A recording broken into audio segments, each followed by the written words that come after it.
chose a un sens, comme lui le veut.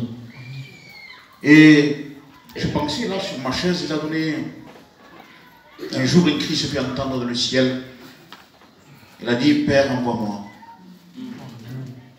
Et vous savez, nous, on lit la Bible et on peut réfléchir à ces choses. Père, envoie-moi pour faire ta volonté.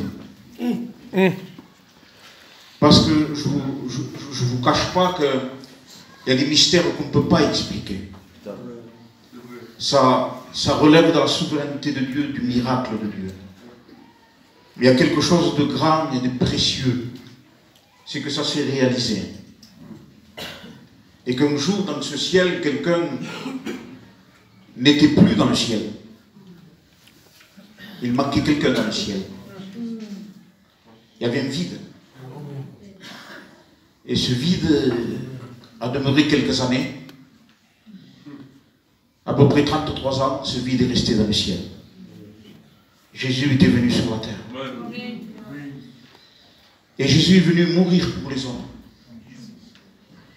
Et il y a un homme de Dieu qui disait quelque chose de beau, c'est beau, là, hein, ce que les frères ont eu. Et ça m'a marqué. Jésus est venu mourir, pourtant Jésus était Dieu. Un Dieu ne meurt pas. Mais pour mourir, il a pris la forme humaine. Là, il pouvait mourir. Donc pour que nous puissions être sauvés, il a fallu qu'il prenne cette ressemblance à nous. Je disais, Seigneur, quel privilège de te révéler à nous. Les mages sont venus, ils ont vu cet enfant sur la crèche là. Et Dieu avait parlé, il dit, voici le signe. Pas des feux d'artifice. Pas quelque chose qui explose. Quel est le signe de Dieu? Vous trouverez un enfant emmailloté dans une crèche. On dit, c'est ça le signe de Dieu. C'est ça le signe de Dieu. Et ce signe est trop grand pour que moi, et ce que Jésus a fait, est trop grand pour que moi, après, je néglige un si grand salut. Et vous savez, la parole de Dieu se découvre. Et je dirais, il faut que nous ayons, toujours à parler avec des frères, et cette parole est venue dans mon cœur. Il y a, vous me comprenez le sens, il y a trois Jésus. Il y a celui qui naît dans une crèche. Il y a celui qui meurt à Golgotha. Et il y a celui qui ressuscite le troisième jour. Amen. Donc, dans ce parcours-là, parce que les trois sont d'accord. On peut dire un petit enfant, on dit c'était le sauveur, mais c'était celui qui devait mourir pour l'humanité. L'accomplissement du salut de Dieu s'accomplit sur la croix. Amen. Mais pour accomplir ce salut sur la croix, il faut qu'il naisse. Pour devenir des véritables disciples, il faut qu'il naisse dans notre cœur. Amen. On ne peut pas être des disciples s'il n'est pas né dans notre cœur. Comme il est né et qu'il devait aller jusqu'à la fin, jusqu'à Golgotha. Et ce parcours-là, il a marché. Mais Jésus, nous, on veut qu'on marche pour la vie. Lui, marchait pour la mort. Nous, on veut que ce soit un bonheur, la vie. Lui, ce n'était pas un bonheur. Jésus sur la terre, ce n'était pas un parcours rose. Quelque chose de Benasta. Jésus avait quitté le ciel, il y avait quelque chose qu'il avait pris une humanité, un homme, comme tout en étant Dieu. Mais une humanité. Jésus pleurait, Jésus souffrait, Jésus avait des douleurs. Je disais un jour, il était petit, il avait mal à la bouche aussi. Jésus a percé ses dents. C'était un bébé, mais il a percé ses dents. Un processus de Dieu. Et il a grandi comme ça. Mais pour arriver à ce but, pour que le Père soit glorifié. Donc ces trois Jésus, je dirais, vous comprenez l'expression, il y en a qu'un. Mais il n'y en a qu'un dans cette dimension-là, de ce qu'il est né, et dit qu'il est ressuscité. Les trois sont d'accord. Il n'y a pas non plus de mort. Il n'y a pas de résurrection sans mort. Il n'y a pas de résurrection sans mort. Et pour ressusciter, il faut mourir. Donc c'est ça la grande valeur. Et Jésus a dit une parole que vous savez. Et que vous avez, et qu'on a prêché, et que les frères prêchent. Et ça m'a marqué. Je voudrais m'arrêter un petit peu sur ces paroles que le Seigneur Jésus a dit. Et je lis, et après on va voir ensemble quelques détails, qu'est-ce que Dieu attend de nous, qu'est-ce que Dieu veut de nous. Dieu n'est pas venu nous donner une morale, il est venu nous donner une vie. Amen. Dieu n'est pas venu nous changer la tête, il est venu nous changer le cœur. Amen. Parce que la tête ça passe, le cœur ça reste. Et c'est pour cela qu'on a besoin que Dieu change notre cœur, que Dieu bénisse notre vie, que nous comprenions, parce que qui peut comprendre Dieu? Et c'est pour ça que Dieu est venu à nous-mêmes, pour comprendre, pour savoir. On ne peut pas expliquer Dieu, ça se croit. Et on a besoin de croire ce soir. On a besoin de mettre notre espérance en Dieu. On a besoin, nous, simples gitans. On n'a pas de grande instruction. Mais le Seigneur s'est révélé. On n'a pas une grande connaissance. Mais on sent le Seigneur quand il est ici.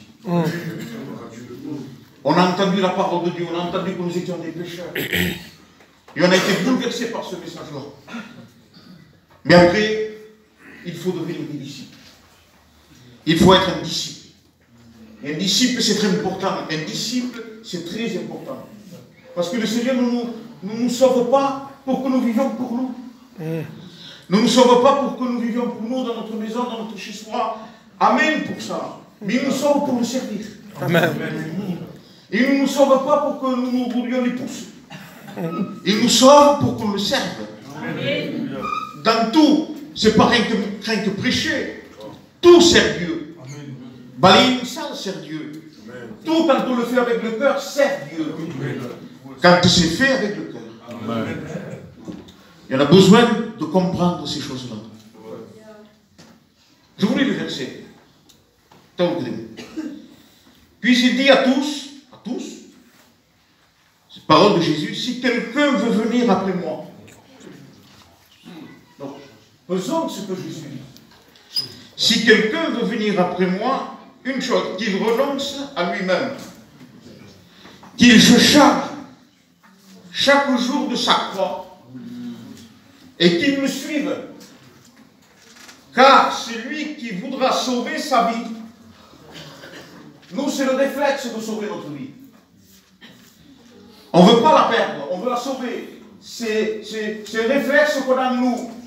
S'il y a quelque chose, on met la main. S'il y a quelque chose qui vient sur nous, on évite. Pourquoi? C'est un réflexe de survie. Voudra sauver sa vie, la perdra. Mais si quelqu'un la perd, mais la perd où? La perd ici. Qu'est-ce que c'est perdre sa vie? C'est l'abandonner. C'est la donner. Parce que Dieu ne veut pas la moitié de ton cœur. Dieu ne veut pas que tu sois un demi-disciple. Dieu ne veut pas que tu sois un 3/4. C'est déjà pas mal. Ouais, un 90%. Dieu veut que tu sois 100%. Un disciple de Jésus. Donc le mérite n'est pas à ce que nous soyons des disciples, c'est lui qui est venu à nous. Donc il n'y a pas de mérite à le suivre. Parce qu'il nous a sauvés. Il nous a donné une espérance, c'est quelque chose de glorieux. Et que nous voulons, nous-mêmes et moi-même, Seigneur, parle à notre cœur. Que le Saint-Esprit nous donne à comprendre. J'ai besoin que les écailles de mes yeux tombent. Sans l'action de Dieu, mais pense. Comment ça se fait? Quelque chose de si grand. Comment l'expliquer? Avec quels mots l'expliquer? Seul le Saint-Esprit peut nous comprendre les choses du ciel. Amen. Et ce matin, ce soir, je crois de tout mon cœur que le Saint-Esprit veut nous accorder sa grâce à tous. Amen. Les jeunes, les moins jeunes, les plus âgés, avec le respect qu'on se doit, mais tout le monde est un disciple de Jésus. Il dit qu'il renonce à lui-même, qu'il se charge de sa croix et qu'il me suive. Et vous remarquerez que Jésus déjà parle de croix sans que lui y ait monté. Il parle dans Luc de la croix, là, mais la portée n'y était pas encore. Donc déjà il parlait de mort. Déjà il parlait, parce que la croix c'est un rendez-vous de mort. C'est pas un rendez-vous de vie, c'est un rendez-vous de mort. C'est pas un rendez-vous beau, c'est un rendez-vous laid. C'est pas un rendez-vous, pour Jésus c'était pas un rendez-vous, vous me comprenez le sens, qu'il aimait, il aimait parce que c'était la volonté du Père. Mais quand le moment est venu, si tu pouvais éloigner cette coupe, parce qu'il est homme comme nous, si tu pouvais éloigner cette coupe, il prit son Père au jardin de Gethsémani. Donc il y avait la croix qui se dessinait. Ça, c'est le rendez-vous, c'était son rendez-vous. Il est né, ce petit bébé de la crèche de Bethléem. Avant un rendez-vous, 33 ans presque après, avec cette croix. Et dans son parcours et dans sa vie, il a entendu tout ce que vous voulez. Il a entendu qu'il avait un démon. Il a entendu, c'est par Beelzébul que tu cherches le démon. Il a entendu toutes sortes de choses. On lui disait qu'il était ça, un ami des pécheurs. Tout, des mauvais témoignages. On voulait détruire Jésus. Le diable voulait détruire Jésus. Et ne crois-tu pas, et ne croyons pas que le diable veut détruire le peuple de Dieu? C'est vrai. Que le diable t'en veut personnellement à toi. Et nous en veut à chacun de nous. Et que s'il n'y a pas le Christ, on serait plus là. Si le diable aurait le pouvoir, il nous détruirait. Mais je bénis Dieu parce que c'est un... Il a pardon de dire ce qui m'a un chien dans l'Est. Tenu. Qu'il aboie. Mais Jésus lui a fermé la bouche. Parce que tout ce qu'on prêche, c'est l'œuvre de Jésus. Et que vous et moi, appuyons-nous sur son œuvre. Donc Jésus a un rendez-vous avec la mort. Il parle de croix. Je dis, Seigneur, c'est là que tu parles de croix. Alors les disciples, qu'est-ce que c'est la croix? Puisque ça, ils n'avaient pas vu encore Jésus sur la croix. La croix est un rendez-vous de mort. Et regardez le verset. Parce que Jésus était motivé par quelque chose. Et ce verset m'a plu.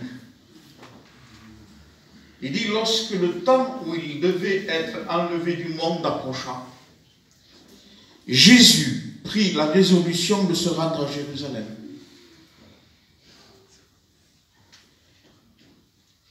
Il a vu comprendre qu'il devait s'en aller, Jésus prit la résolution de se rendre à Jérusalem.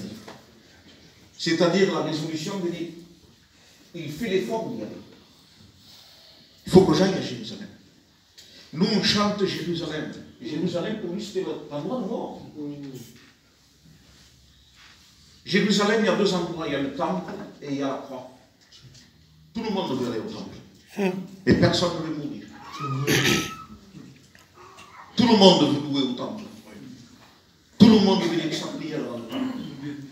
Mais plein d'or, avec un hôtel, avec tout ce qui est beau. Il y avait la présence de Dieu. C'était la volonté de Dieu, le temple. Mais il y a le temple et il y a la croix. Alors si nous, on serait là, on aurait choisi, mais va dans le temple. Là-bas, tu vas mourir.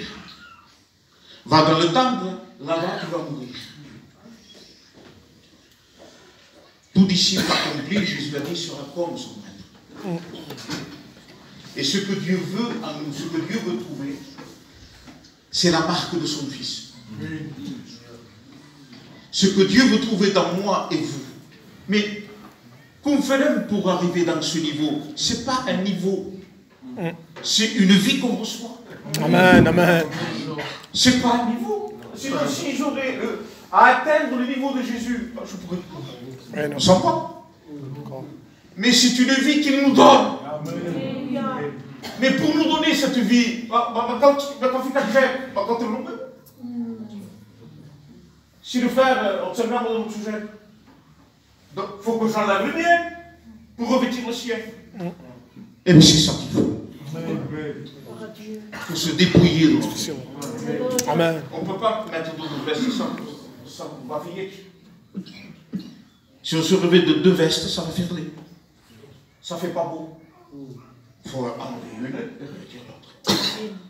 Il faut s'enlever celle-là, celle qui est charnelle, et revêtir le Seigneur. Amen. Mais comment on peut, comment on peut en le voulant? Comment on peut en le cherchant, en lui demandant? Vous croyez que Dieu veut donner au compte-gouttes? Vous croyez que Dieu veut donner un petit peu? Dieu n'est pas ça, comme son salaud de le manger. C'est pas ça. Dieu donne en abondance. Amen. À celui qui le veut. Amen. Amen. À celui qui le cherche. Amen. À celui qui le demande. Même qu'on soit, comme je disais tout à l'heure, de simples gitans, qu'on prenne une face, qu'on n'est pas instruit. Mais Dieu donne son esprit. Amen. Jésus n'a-t-il pas dit, je te loue, Père, de ce que tu as caché ce soir aux sages et aux intelligents, mais de ce que tu les as révélés aux enfants, en ce qui tous, aux sages et aux intelligents, à ceux que nous croyons qu'ils sont capables de comprendre, non, Dieu révèle ces choses aux enfants. Et Jésus se rend à Jérusalem. Il prit la résolution de se rendre à Jérusalem. Il prend cette résolution. Je vais à Jérusalem. Regardez là, la discussion. Il s'en va à Jérusalem. Donc il marche. Les disciples, Jacques et Jean, voyant cela, dirent, Seigneur, veux-tu? Attendez, je passe un peu. Voilà. Car le Fils de l'homme est venu non pour perdre les âmes des hommes, mais pour les sauver. Et ils allèrent dans un autre bourg. Pendant qu'ils étaient en chemin, donc Jésus marche, ses disciples, ils marchent vers où? Vers Jérusalem.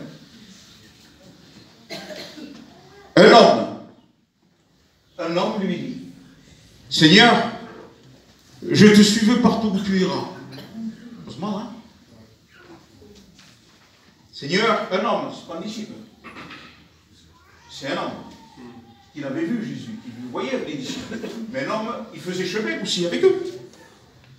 Il lui dit, Seigneur, je te suivrai partout où tu iras. Et il ne se rendait pas compte que Jésus allait mourir.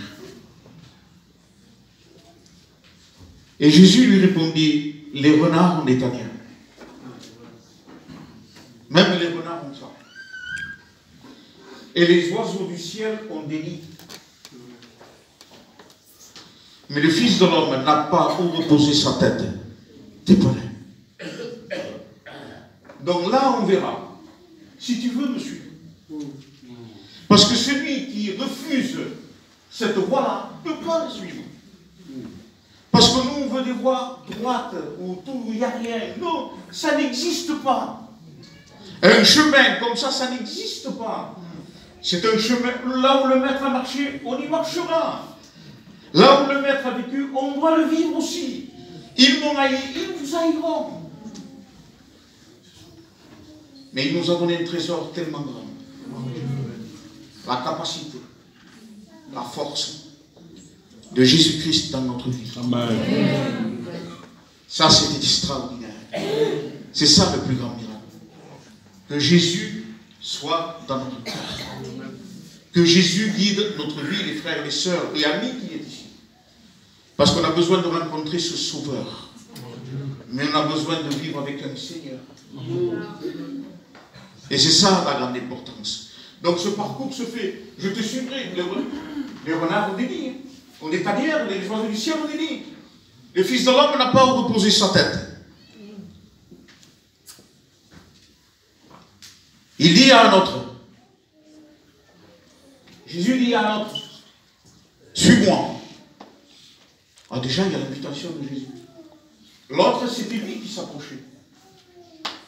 Mais l'autre, là, Jésus lui dit, suis-moi. Sigage-moi. Et il répondit, Seigneur, permets-moi d'aller d'abord ensevelir mon père. Permets-moi d'abord d'ensevelir mon père. Mais Jésus lui dit, laisse les morts ensevelir leurs morts. Et toi, va annoncer le royaume de Dieu. Quelle invitation là, que ce soit. Que c'est grand. Seigneur, les disciples, à un moment donné, disent, cette parole est trop dure. Manger ta chair, boire ton sang. Qu'est-ce que tu nous dis là, Seigneur? Qu'est-ce que ça veut dire ça, manger ta chair, boire ton sang? Cette parole est trop dure. Il y en a qui sont partis. Ils sont levés, ils sont partis. C'est bien. Il dit à un moment donné, mais vous les 12, vous ne voulez pas partir? Mais pourquoi? Seigneur, pourquoi au lieu de... On dirait que tu veux les éloigner. Pas du tout. Dieu veut voir ce qu'il y a dans le cœur. Et Jésus veut voir ce qu'il y a dans le cœur. Jésus veut voir nos choix, notre détermination. Jésus veut voir notre amour. En disant, Seigneur, oui, je te suis.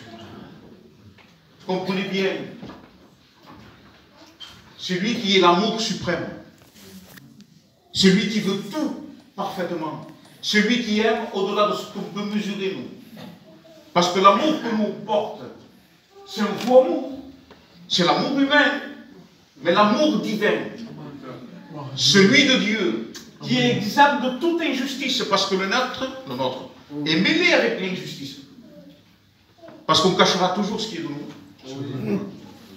Et on favorisera plus les nôtres que les autres. C'est notre amour, ça. Et on pense que c'est aimé. Mais Dieu, non. Dieu n'a pas même épargné son propre fils. Et le jugement est tombé sur son propre fils. Donc il faut que Dieu soit juste. Il faut que Dieu soit vrai. Alors disait, Seigneur, éclaire nos yeux pour comprendre tes mots. Que être disciple, c'est quelque chose d'important. Que d'aimer Dieu, c'est quelque chose d'important. C'est pas moi qui viens à toi, c'est toi qui es venu à moi. Mais après, Seigneur, tu me demandes de te suivre. Suis-moi. Il n'a pas dit marche devant. Il a dit de te suivre. Alors suivons-le. Mais des fois, le suivre, c'est un choix. Un choix profond dans notre vie. Mais un choix qui parfois nous conduit à faire de dire à qui ou qui. Toi, Seigneur, ou moi? Ce que tu veux ou ce que je veux? Alors il dit cette parole à celui-là. Et il y a une troisième personne qui vient. Il dit à un autre, il dit, je te suivrai aussi. Seigneur, mais permets-moi d'aller d'abord prendre congé de ceux de ma maison. Leur dire au revoir. Et il dit, Jésus lui répondit, quiconque met la main dans la charrue. Met la main dans la charrue. Et regarde en arrière. N'est pas propre au royaume de Dieu. Mais qu'est-ce que c'est mettre la charrue? Je te dis, quand on s'engage à quelque chose, quand on s'engage à suivre de Jésus, ne regarde pas en arrière. Prends et continue. Et regarde fixé sur le Seigneur. Amen. Parce que prendre ça et mettre là, il dit quoi? Il n'est pas propre. Pourquoi? Parce qu'il veut ce qui est de lui. Il veut toujours garder une réserve. Les frères et sœurs, donnons-nous complètement à Dieu. C'est là la bénédiction. Elle n'est pas autre part. Espace Aya, c'est là la bénédiction. Elle est là. Amen. C'est suivre Jésus la bénédiction. Mais suivre pas dans ce que je pense, c'est suivre d'après la parole de Dieu. Alors là, c'est les conditions de ceux qui voulaient suivre Jésus. Je voudrais que je vous dise quelque chose, un passage.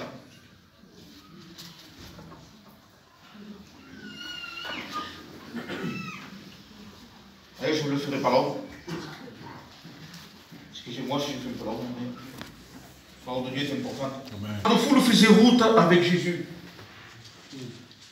Il se retourna et leur dit, si quelqu'un vient à moi, ce que j'ai lu, je reprends le texte, hein, et s'il ne hait pas son père, sa mère, sa femme, ses enfants, ses frères, ses soeurs, où est Jésus? Mais moi je veux te suivre. Mais où est ton père? Où est ton amour pour Jésus? Où est mon amour pour Jésus? S'il ne hait pas, c'est pas haïr, c'est préférer.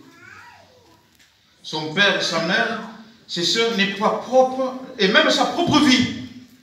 Non. Il ne peut être mon disciple.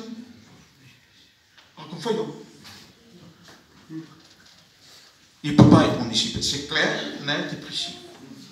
Il n'y a pas à commenter. Il ne peut être mon disciple. C'est-à-dire qu'on ne peut pas suivre Jésus avec un cœur partagé. On ne peut pas suivre Jésus. Il n'y a pas deux amours. Il n'y a qu'un seul Jésus. Le nôtre. Jésus, vous comprenez bien, l'amour vient de lui. Amen. Il veut qu'on aime son père, sa mère, ses frères, ses soeurs, ses enfants. Il veut qu'on les aime. Contraire à la parole de Dieu, honore ton père et ta mère. Afin que tes jours se prolongent. Dieu donne même une promesse à ça. Vous voyez que Dieu est là. Mais pourquoi tu dis ça, Seigneur? Où est ton amour? Où est ton amour? Si tu préfères celui-là à moi, où est ton amour? Ne peut pas être mon disciple. Et quiconque ne porte pas sa croix ne peut pas me suivre, ne me suit pas, ne peut pas être mon disciple. Porter sa croix, mais honte, Seigneur, qu'est-ce que je dois faire pour porter la croix? C'est quand tu dis, ça, à moi ça me plaît, à tout non. Ça, moi je le veux, toi non. Mais ça, porter sa croix, c'est l'amour. Pourquoi Jésus est allé jusqu'à Jérusalem? C'est l'amour pour le faire. Impossible d'aller sur une croix sans aimer quelqu'un. Impossible de mourir si on n'aime pas. Donc qu'est-ce qu'il faut découvrir? L'amour. L'amour de Jésus. Et quand on va découvrir l'amour de Jésus, après c'est tout de l'amour rend les choses faciles. Rend les choses faciles. L'amour, vous pouvez veiller un mois entier sans dormir. Si vous avez votre enfant dans l'hôpital, l'amour l'empêche de dormir. On vous dira dors ou dors, mais ça va déjà tout ça. Voilà, parce que quelqu'un que vous aimez. Quelqu'un que vous aimez est dans un endroit là, est au lit dans l'hôpital. Alors vous ne pouvez pas. Vous ne pouvez pas manger. Vous ne pouvez pas vous asseoir et manger et rire. Vous n'avez pas envie de ça. Mais qu'est-ce qui vous pousse à ça? L'amour. L'amour de votre fils. L'amour de votre enfant. Et c'est ça l'amour. Donc l'amour accepte tout. Alors pourquoi? Et ce n'est pas quelque chose qu'on force. C'est quelque chose qui est à nous. On ne peut pas se dire, c'est pas possible, on ne se dit pas ça. Ce n'est pas dans la logique de l'homme, ça. Non, vous l'aimez. Et même qu'il vous en fasse. Vous l'aimez toujours. Pour vous habiter de 5 ans, je vous dis pas, excusez-moi, eh bien ça va. 100 fois dans la journée. Ah, vous voudrez le tuer, hein, des fois. Mais 100 fois, vous excusez-moi pas. Ah, monsieur, ça va pas. Pourquoi c'est l'amour? Dieu veut qu'on aime. Amen. C'est pas des directions, des préceptes. Vous comprenez? Dieu nous attire à l'aimer. C'est pas le Dieu qui veut se renfermer. C'est le Dieu qui ouvre. C'est pas vrai. Et c'est le Dieu qui veut le contact avec notre amour avec Dieu. C'est le Dieu qui ne veut pas s'arrêter. Il a donné des commandements. Il a vu, on voit Dieu dans ses commandements qu'il est saint. Que son approche pour passer. Mais c'est lui qui s'est approché de nous. Pour vivre comme moi je veux. Attends, voilà ce qu'il nous a donné. J'ai donné quelqu'un. Et tu vas vivre de cette vie. la vie de mon fils. Amen. Et ça te rend agréable aux yeux de Dieu. Parce que tu ne vis pas de ta vie. Tu n'essayes pas de produire quelque chose, ni de te maquiller, de te donner un sens, de te donner quelque chose. Non! Tu prends de ce qui est de lui. Et tu dis, Seigneur, donne-moi de ce qui est de toi. Amen. Donne-moi de ta vie. Donne-moi, Seigneur, être un disciple. Donne-moi aller jusqu'au bout. Donne-moi aller jusqu'au bout. Parce que comme toi, tu allais, il prit la résolution de se rendre à Jérusalem. Et cette parole m'a marqué. C'était pas facile de me dire, on va aller à Jérusalem, on le chantait tout. Mais Jérusalem, pour lui, c'était la mort. Alors il y va. Il y va. Jésus est allé à Jérusalem. Jésus est mort à Jérusalem. Mais bien plus, dira la Bible. Il est ressuscité. Amen. 3 jours après, vous pouvez faire le pèlerinage que vous voulez en Israël. Allez voir le tombeau de Jésus tant de fois que vous voulez. Il n'y est pas dedans. Il n'y est plus dedans. Amen. Il n'y est plus. Il est vivant. Amen. Au siècle des siècles. Amen. Et ce soir, ce n'est pas un Dieu, que Dieu me pardonne, mort. Ce n'est pas un Jésus crucifié, il a été, mais un Jésus ressuscité. Amen. Un Jésus vivant. Un Jésus que tu lui parles. Que tu lui parles. Moïse, tu parleras au rocher. Une fois, il a été frappé, le rocher. Et il a donné des eaux dans le désert. Mais la seconde fois, Dieu lui dit, Moïse, parle au rocher. Ça, c'est un signe de Jésus. Pourquoi parler? Parce qu'il est vivant. Parle au rocher et il donnera ses eaux. Donc, on parle au rocher. Moïse m'a frappé 2 fois. Moïse, tu ne m'as pas sanctifié. Parce que tu frappes encore le rocher alors que moi je te dis de lui parler. Alors pourquoi? Parce que Moïse maintenait Jésus crucifié. Jésus crucifié. Jésus crucifié. Mais pas Jésus ressuscité. C'est ça qui nous donne la vie, les frères. Paul disait, s'il n'est pas ressuscité, votre foi est vaine. Vous êtes encore dans vos péchés. On est perdu. On n'a rien à faire ici avec les frères. Avec tout le respect qu'on se donne avec les frères. C'est fini pour nous. Si Jésus n'est pas ressuscité. Et je suis un menteur, là. Si Jésus n'est pas ressuscité. Mais comme la Bible dit qu'il est ressuscité. Amen. Amen. Tout pouvoir. Cette puissance qui vient d'en haut. Cette autorité que Dieu nous a donnée et qui t'a donné, mon frère, ma soeur.